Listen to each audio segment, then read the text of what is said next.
주를 봅니다. 나의 주 나의 하나님, 내 모든 죄 사하신 주, 십자가 사랑 찬양합니다. 내 손 들어 경배합니다. 나의 왕 나의 예수님, 주님만 간절히 원해. 주 영광으로 임하소서. 내 눈 들어 주를 봅니다. 나의 주 나의 하나님, 내 모든 죄 사하신 주, 십자가 사랑 찬양합니다. 내 손 들어 경배합니다. 나의 왕 나의 예수님, 주님만 간절히 원해. 주 영광으로 임하소서. 하늘을 여소서. 주 보게 하소서. 성령의 불 내리소서. 열방이 주 앞에 엎드려 경배해. 다시 오실 영광의 왕 예수. 내 눈 들어 주를 봅니다. 나의 주 나의 하나님, 내 모든 죄 사하신 주, 십자가 사랑 찬양합니다. 내 손 들어 경배합니다. 나의 왕 나의 예수님, 주님만 간절히 원해. 주 영광으로 임하소서. 하늘을 여소서. 하늘을 여소서. 주 보게 하소서. 성령의 불 내리소서. 열방이 주 앞에 엎드려 경배해. 다시 오실 영광의 왕. 하늘을 여소서. 하늘을 여소서. 주 보게 하소서. 성령의 불 내리소서. 열방이 주 앞에 엎드려 경배해. 다시 오실 영광의 왕.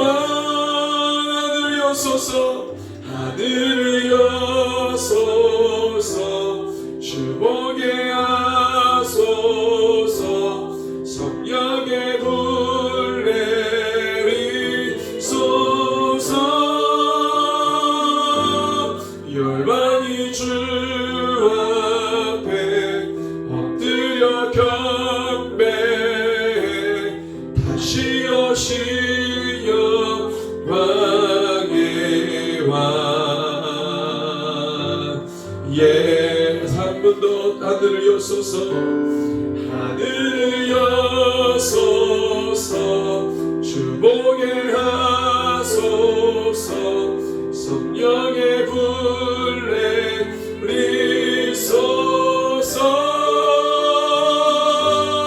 열방이 주 앞에 엎드려 경배 다시 오신 영광의 왕 예수. 아멘. 주님이 가르쳐 주신 기도 함께 드립니다. 하늘에 계신 우리 아버지의 이름을 거룩하게 하시며 아버지의 나라가 오게 하시며 아버지의 뜻이 하늘에서와 같이 땅에서도 이루어지게 하소서.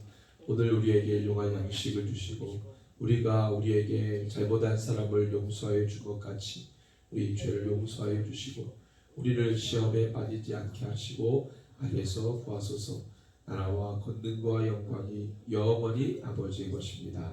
아멘. 하나님 말씀 마태복음 24장 1절에서 14절까지 말씀입니다.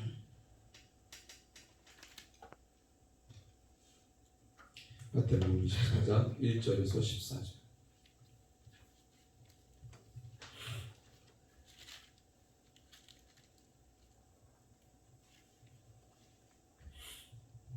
찾으셨으면 우리 같이 읽습니다. 예수께서 성전에서 나와서 가실 때에 제자들이 성전 건물들을 가리켜 보여려고 나오니 대답하여 이르시되 너희가 이 모든 것을 보지 못하느냐. 내가 진실로 너희에게 이르노니 돌을 하나도 돌 위에 남지 않고 다 무너뜨려지리라. 예수께서 감람산 위에 앉으셨을 때에 제자들이 조용히 와서 이르되 우리에게 이르소서 어느 때에 이런 일이 있겠사오며 또 주의 임하심과 세상 끝에는 무슨 징조가 있사오리까. 예수께서 대답하여 이르시되 너희가 사람의 미혹을 받지 않도록 주의하라. 많은 사람이 내 이름으로 와서 이르되 나는 그리스도라 하여 많은 사람을 미혹하리라. 난리와 난리 소문을 듣겠으나 너희는 삼가 두려워하지 말라. 이런 일이 있어야 하되 아직 끝은 아니니라. 민족이 민족을 나라가 나라를 대적하여 일어나겠고 곳곳에 기근과 지진이 있으리니 이 모든 것은 재난의 시작이니라. 그때 사람들이 너희를 환난에 넘겨주겠으며 너희를 죽이리니 너희가 내 이름 때문에 모든 민족에게 미움을 받으리라. 그때 많은 사람이 실족하게 되어 서로 잡아주고 서로 미워하겠으며 거짓 선지자가 많이 일어나 많은 사람을 미혹하겠으며 불법이 성함으로 많은 사람의 사랑이 식어지리라. 그러나 끝까지 견디는 자는 구원을 얻으리라. 이 천국복음이 모든 민족에게 증언되기 위하여 온 세상에 전파되리니 그제야 끝이 오리라. 아멘. 예수님께서 마지막 종말 설교라고 하는 이 마지막 때에 대한 설교, 마지막 시대에 대한 설교, 마지막 세대에 대한 설교를 이 제자들에게 이제 하시는 거죠. 23장에서 유대 종교 지도자들, 기득권자들에 대한 이 우화이라고 하는 이 징계의 말씀, 심판의 말씀을 7번 하시고 그리고 예루살렘에 대한 운명을 37절에 39절에 말씀하시고 어떻게 될지 그것을 예언하셨습니다. 그래서 39절 말씀에 바룩하마 베셈 아드나이 할 때까지 너희가 나를 보지 못할 것이다. 이스라엘이 1948년도에 건국을 하고 디아스포라 유대인들이 고대에 있었던 옛 이스라엘의 그 땅, 그 영토 그곳으로 다시 모여 알리아에서 국가를 세우고 이제 유대교라고 하는 다시 한번 그들의 영광을 꿈꾸면서 역사의 전면에 이렇게 등장했습니다. 하나님의 말씀, 예언의 말씀이 성취되어져 가고 있습니다. 그래서 온 이 18억의 무슬림들이 이 이스라엘을 무너뜨리기 위해서 전쟁했고 지금도 분쟁 중에 있고 이스라엘과 팔레스타인이 아직 계속해서 서로 미사일을 쏘아대고 또 전 아랍 국가들이 팔레스타인을 우리가 돕겠다 이렇게 성명서를 내고 일촉즉발의 상황 가운데 지금 치닫고 있습니다. 이스라엘, 우리나라의 강원도 크기밖에 안 되는 그 영토를 갖고 있는 나라가 세계의 경제와 정치와 모든 것을 끌고 가고 있을 만큼 유대인들이 강력한 힘을 발휘하고 영향력을 발휘하죠. 미국 사회를 끌고 가는 이 지탱하는 엄청난 이 막강한 힘 중에 유대인 사회가 있습니다. 그래서 미국의 대통령들이 대통령 후보가 되거나 당선이 되면 가장 먼저 인사를 하는 게 그 유대인 사회라는 거예요. 그래서 꼭 유대인들의 소망 뭐예요? 예루살렘 성전에서 예루살렘 성전 산에서 성전을 짓도록 해주는 것, 예루살렘을 이스라엘의 수도로 해주는 것. 이걸 미국 대통령이 당선되면 다 해주겠다고 후원장담하고 유대 사회가 그를 밀었는데 한 번도 지킨 적이 없죠. 어떤 미국의 대통령도. 근데 그걸 지킨 단 한 사람의 사람 트럼프가 대통령 되고 예루살렘을 이스라엘의 수도로 해버렸죠. 그래서 실제로 말로만이 아니라 미국 대사관 텔 아비브에 있었던 미국 대사관을 예루살렘으로 옮기면서 이스라엘 수도를 예루살렘으로 기정사실화하고 미국이 독단적으로 단행하면서 유엔부터 시작해서 대부분의 나라들이 트럼프가 그렇게 한 일에 대해서 이 불합리하다, 그럴 수 없다 이렇게 이야기를 하고 뭐 이상하게 하여튼 뭐 이스라엘의 수도를 예루살렘으로 하건 텔아비브로 하건 어디로 하건 그게 무슨 게 중요하겠어요. 근데 유엔부터 해가지고 뭐 잘못됐다 어쨌다 뭐 이런 게 뭐 끊이지 않고 지금도 아랍 국가들은 인정하지 않고 하여튼 예루살렘의 성지가 유대교의 성지뿐만 아니라 뭐 이슬람, 기독교, 그죠? 이 세 종교의 성지잖아요. 그러니까 서로 자기네들 거라고 그렇게 싸우고 있고. 그러니까 이스라엘이라고 하는 강원도 크게밖에 안 되는 그 국가가 뭐길래 세계가 그 이스라엘, 예루살렘 때문에 난립니까? 지금도 그래요. 참 이상해 보면. 그리고 그 이스라엘 주변에는 죄다 아랍 국가들이고 이슬람 국가들이고 다른 종교가 없어요. 죄다 이슬람 국가들이고 그 이슬람 국가 18억이 이스라엘을 둘러싸고 있고 과거에는 복음이 못 들어갔잖아요. 왜냐하면 이스라엘을 중심으로 해서 4만 5천 킬로는 다 이슬람 국가니까 이 복음이 이슬람을 뚫지 못하면 예루살렘으로 복음이 못 들어가잖아요. 그런데 지금 무슨 일이 일어나고 있습니까? 그 견고한 이슬람이 깨지고 있어요. 거기서 여러분들 사우디아라비아에도 교회가 있는 거 아십니까? 10몇 개의 교회가 있는 거. 지금 뭐 어마어마하고 이란의 부흥을 아실 테고 터키의 이 터키인들 쿠르드인들이 터키 쿠르드 그러니까 이 투르크 민족이 정말 이 복음이 안전해지는데 터키의 이 81개 주 전역에 어마어마한 교회들이 세워지는데 그 다 누가 세우냐면 이란에서 나온 난민들이 터키에 가서 교회를 세우는데 페르시아 교회 뭐 엄청나죠. 그러니까 지금 우리가 어렵다 안 된다 했던 일들이 지금 일어나고 있습니다. 세계 곳곳에. 그래서 결국에는 이스라엘도 이제 예수 그리스도를 믿는 유대인들 주이시라고 하는 이런 사람 주이시들이 이제 많이 생겨나고 있고 그리고 실제로 정통 유대인 그룹 안에서도 이제 복음이 전해져서 이렇게 뉴스 보면 이렇게 여기 곱슬머리 해가지고 이렇게 따은 애들 있잖아요. 그 모자 쓰고 다니는 정통파 유대인들인데 초정통파 유대인들 그 중에 우리 선교사님이 복음 전해서 예수 믿게 된 유대인이 있어요. 초정통파 유대인. 그 친구가 예수를 인정하자마자 선교사로 나갑니다. 그것도 아랍 국가로. 유대인 초정통파 유대인이 예수가 그리스도인 걸 믿게 되고 믿자마자 아랍 국가로 선교사로 나가요. 그러니까 이게 지금 처음 있는 일이거든요. 그러니까 이스라엘에서 예수 믿는 사람들이 있는데 그들이 아랍 국가로 선교사로 나가겠다고 헌신하는 사람 아무도 없는데 그 사람이 1호예요. 1호. 그러니까 지금 이제 마지막 때가 온 겁니다. 바루카바 베시마 아도나이 찬송하리로다. 주의 이름으로 오시는 우리 함께 찬양했잖아요. 주의 이름으로 오시는 이어 할 때까지 마지막 때 다시 오실 예수 그리스도를 인정하는 이 유대인들이 일어나고 있습니다. 그때가 올 때까지 나를 보지 못하리라. 그때가 오면 나를 볼 것이다 이 말이잖아요. 오늘 말씀해 보십시오. 예수님께서 제자들과 함께 예루살렘을 봅니다. 그 예루살렘을 보면서 헤롯 대왕이 지어준 이 어마어마한 예루살렘 성전, 의리의리한 이 성전, 1성전이 솔로몬 성전이고 2성전이 수르바벨 성전이죠. 수르바벨 성전은 솔로몬 성전의 반도 못 따라가는 규모예요. 엄청나게 초라하게 지었어요. 포로에서 귀환한 유대인들이 얼기설기로 그냥 지은 아주 초라한 그런 수르바벨 제2성전인데, 헤롯이 이두메 사람, 에돔 사람 헤롯이 유대인들의 환심을 사기 위해 다시 한번 지어줬죠. 엄청난 이 솔로몬 성전 크기의 어마어마한 이 성전으로 의리의리하게 다시 리모델링하고 증축하고, 그래서 전체 벽을 다 금으로 두르고 어마어마하게 아주 화려하게 지어졌어요. 그래서 이 헤롯 대왕이 유대인들의 환심을 사게 되고, 그 아름다운 성전을 보십시오. 제자들에게 얘기하는 거 아니겠어요? 대단하지 않습니까? 그랬더니 그때 주님이 2절 말씀에 뭐라고 말씀하십니까? 대답하여 이르시되 너희가 이 모든 것을 보지 못하느냐? 내가 진실로 너희에게 이르노니 돌 하나도 돌 위에 남지 않고 다 무너뜨려지리라. 이 화려한 성전을 보십시오. 제자들이 이 예루살렘 입성하면서 예수님이 얼마나 좋아요?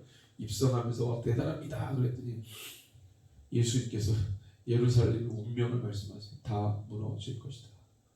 이 말씀, 예언의 말씀을 39절에도 했잖아요. 그죠? 37절에서 38절. 예루살렘은 예루살렘아 선자들을 죽이고 내게 파송된 자들을 돌로 치는 자요, 너희 집이 황폐하게 될 것이다. 버림바 되어질 것이다. 이렇게 예언하시잖아요. 23장 38절에 예수님께서 누가복음에 보면 이 예루살렘 입성 장면이 마테마가 누가 다 나오잖아요.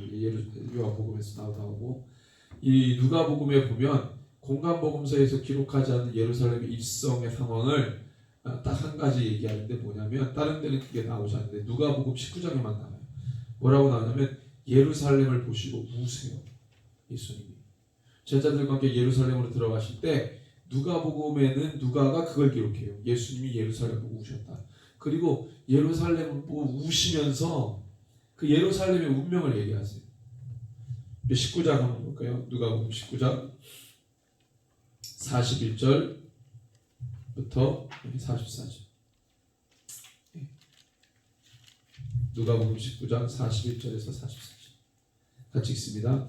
가까이 오사 성을 보시고 우시며 이르시되 너도 오늘 평화에 관한 일을 알았더라면 좋을 뻔하였거니와 지금 내 눈에 숨겨졌도다. 날이 이를지라 내 원수들이 도돈을 쌓고 너를 둘러 사면으로 가두고 또 너와 및 가운데 있는 내 자식들을 땅에 메어치며 돌 하나도 돌 위에 남기지 않으리니 이는 내가 볼살피 받는 날을 알지 못함을 하시니라. 이거 예루살렘을 향해서 사람에게 말하듯이 이렇게 얘기하는 거예요. 예루살렘의 운명 우시면서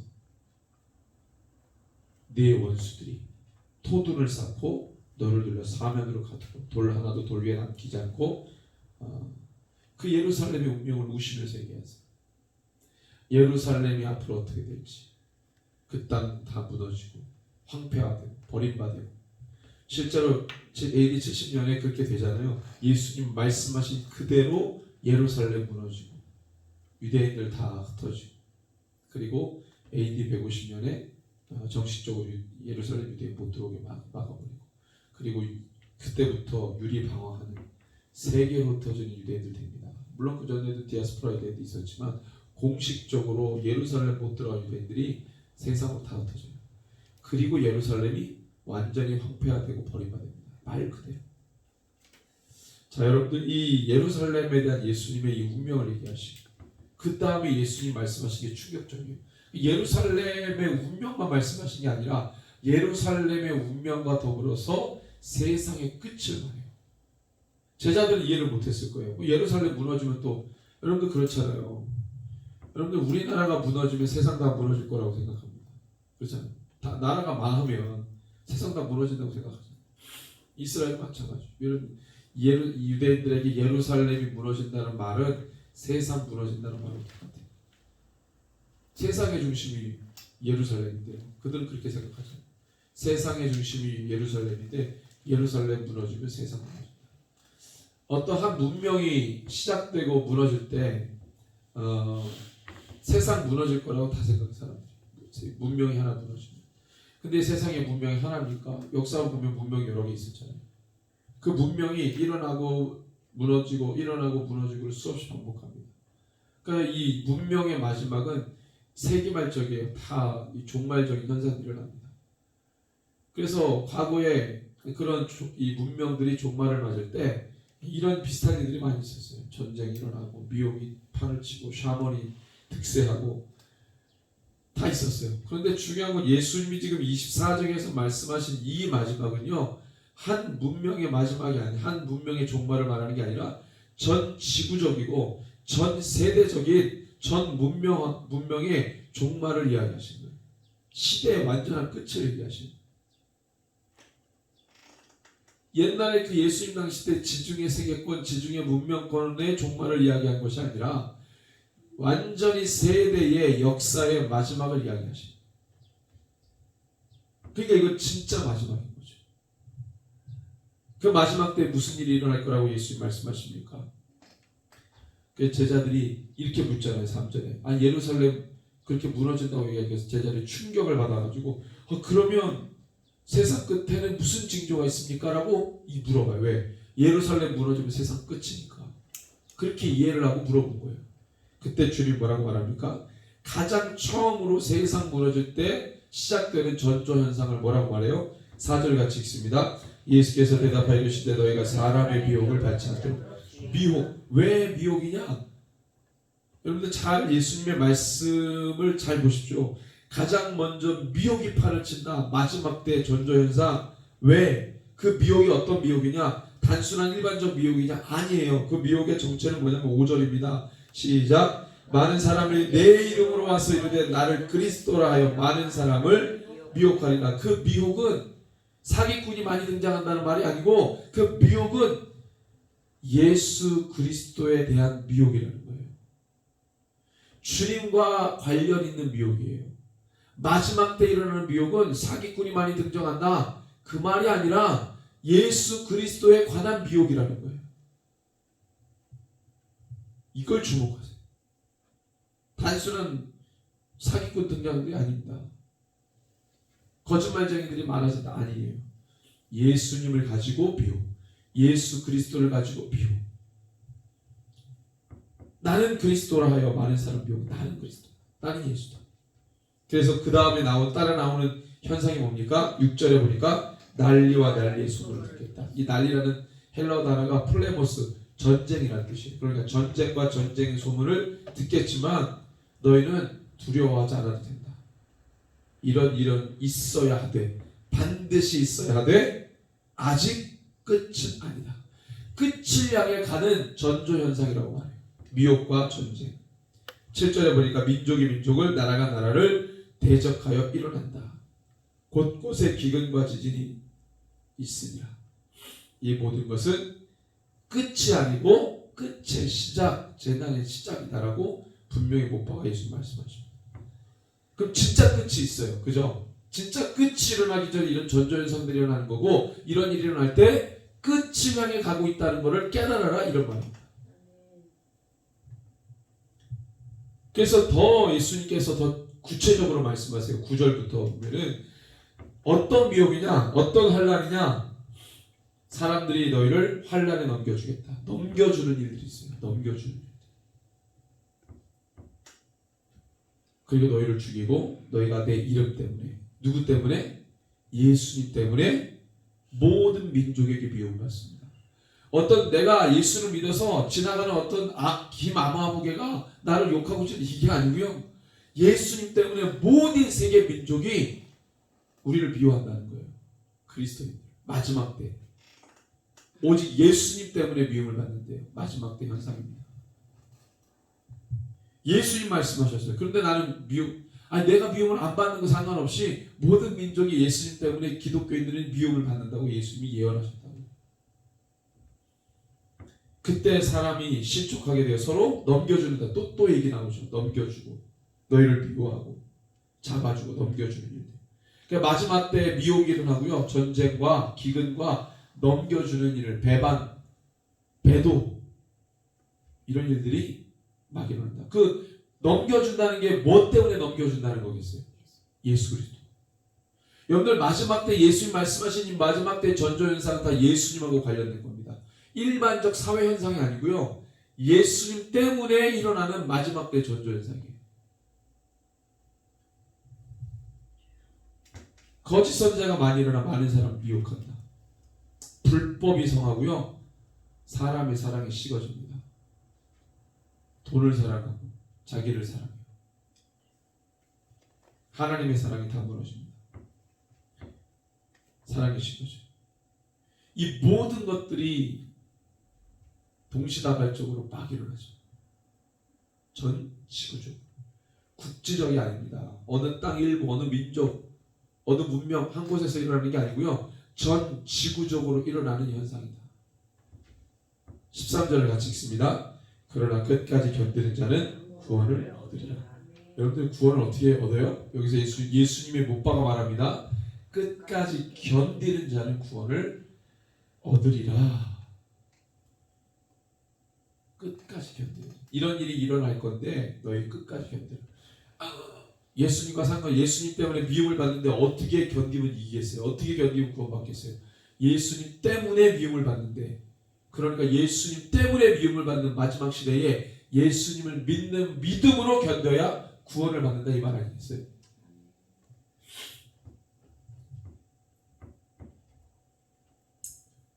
그제야 끝이 오리라. 14절 이 천국 복음이 모든 민족에게 증언되게 하여 온 세상에 전파되리니 그제야 끝이 온다는 거예요. 자, 끝이 와야 되는 전조현상, 미혹, 전쟁, 기근, 사람들이 넘겨주고 배반하는 일들이 여러 곳에서 막 일어나죠.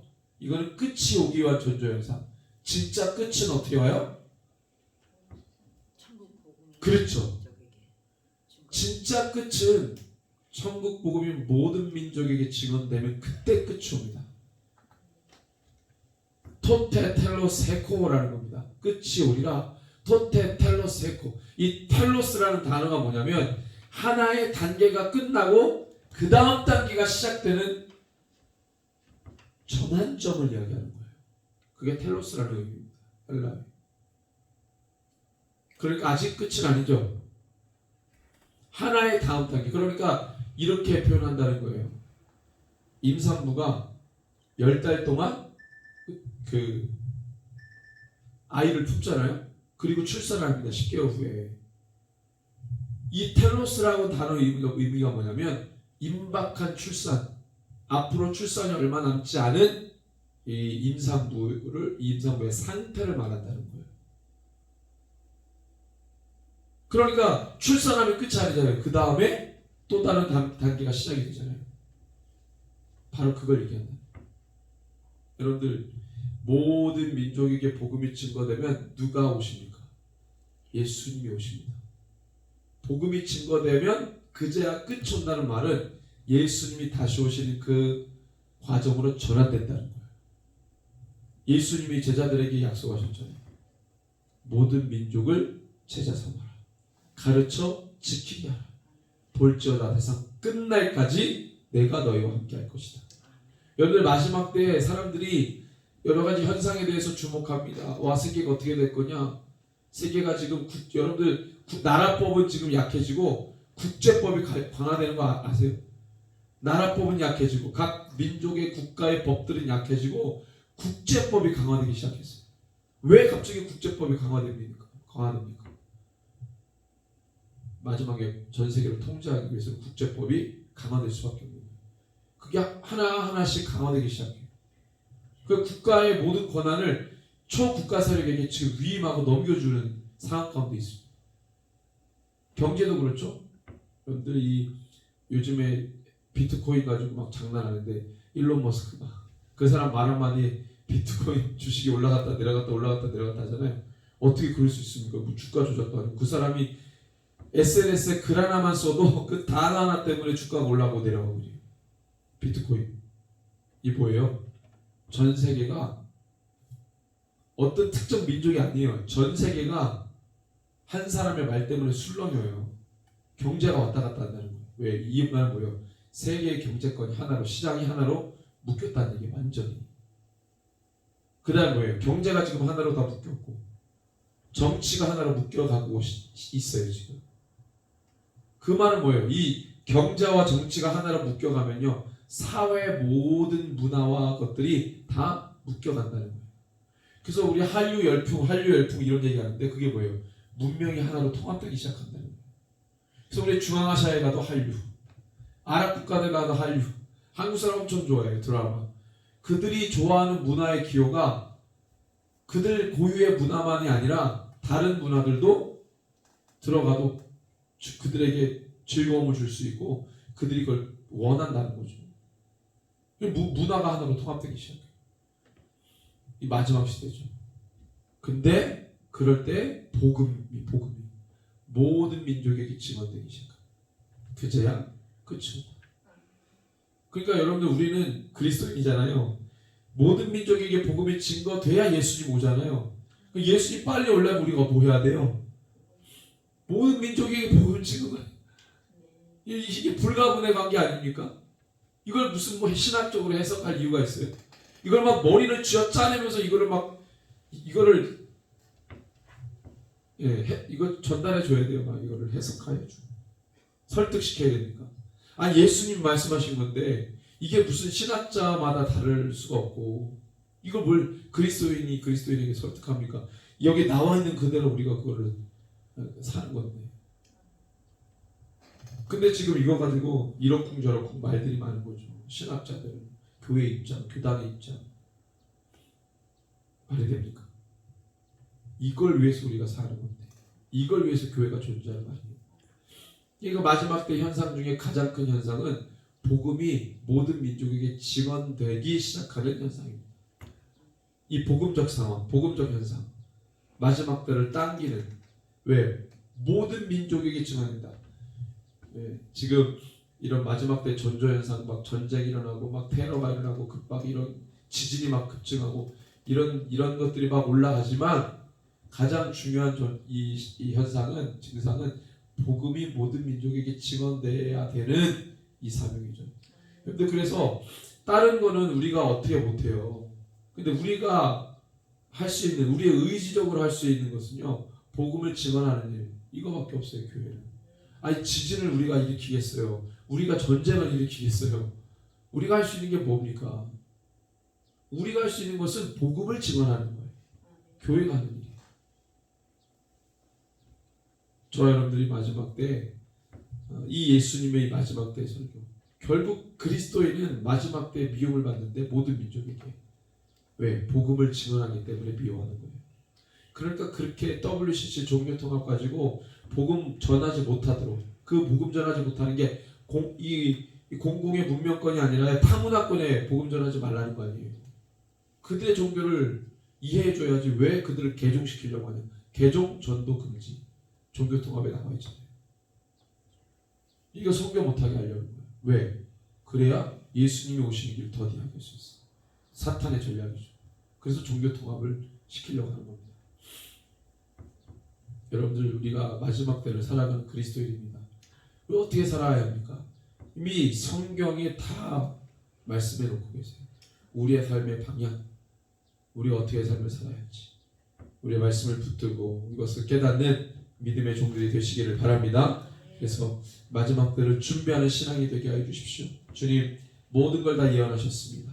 마지막 예언, 주님 다시 오신다는 그 예언, 그것은 모든 민족에게 천국 복음이 증언되기 시작할 때, 모든 민족에게 복음이 증거될 때야 비로소 주님이 다시 오십니다. 그 길을 여는 교회가 되게 하여 주옵소서. 그 길을 열린 문으로 감당하는 교회가 되게 하여 주시옵소서. 주님 오실 길을 예배하는 바루카바베 셰마도라이 찬양하며 모든 민족이 어린 양